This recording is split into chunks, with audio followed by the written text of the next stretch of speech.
அதிசயங்கள் செய்கிறவர் நம் அருகில் இருக்கிறார். அற்புதங்கள் செய்கிறவர் என்றும் நமக்குள் வசிக்கிறார். 1 கொரிந்தியர் 13ஆம் அதிகாரம் 1-2 வசனம்.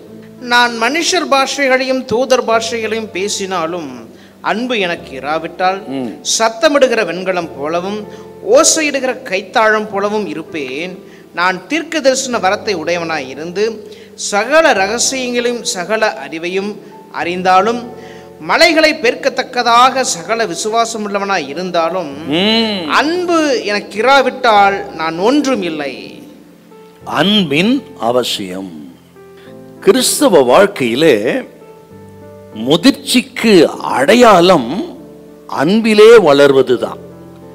நான் இத்தனை வருஷம் ரட்சிக்கப்பட்டேன், இத்தனை வருஷம் விசுவாசியா இருக்கிறேன், நான் பிறந்ததே கிறிஸ்தவ குடும்பம் தான், எல்லாம் இருக்கட்டுங்க.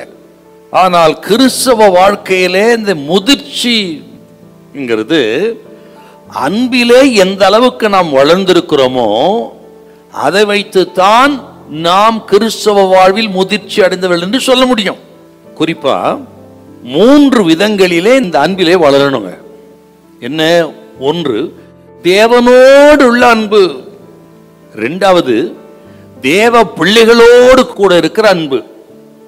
3வது, ஆண்டவரை அறியாத ரட்சிக்கப்படாத ஜனங்கள் மேல் காட்டுகிற அல்லது ரட்சிக்கப்படாத மக்கள் மேல் இருக்கிற அன்பு. இந்த 3 விதமான அன்பிலே நாம் எந்த அளவுக்கு வளர்கிறோம் என்பதை பொறுத்துத்தான் கிறிஸ்தவ வாழ்க்கையிலே நாம் முதிர்ச்சி அடைந்தவன்னு சொல்ல முடியும்.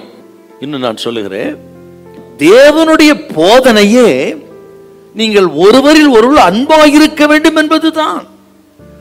இந்த அன்பின் நிமித்தம் தானே அப்பன் இயேசு சிலுவைக்கு போனார். 1 யோவான் 3:16 என்ன சொல்லுது பாருங்க. அவர் தமது ஜீவனை நமக்காக கொடுத்ததினாலே அன்பு இன்னதென்று அறிந்திருக்கிறோம். அன்புக்கு இலக்கணமே சிலுவை. நான் உங்களை நேசிக்கிறேன் என்பதற்கு அடையாளம் இயேசு ஜீவனை கொடுத்து நிரூபிச்சு காண்பித்தாருங்க. அதுதாங்க அன்பின் இலக்கணம். உலகத்துல இப்படிப்பட்ட ஒரு தியாகமான அன்பை பார்க்க முடியுமா? இயேசு கிறிஸ்துவின் அன்பு விலையேற பெற்றது. பாவிகளுக்கு ஜீவனை கொடுத்தவர் இயேசு என்றார்.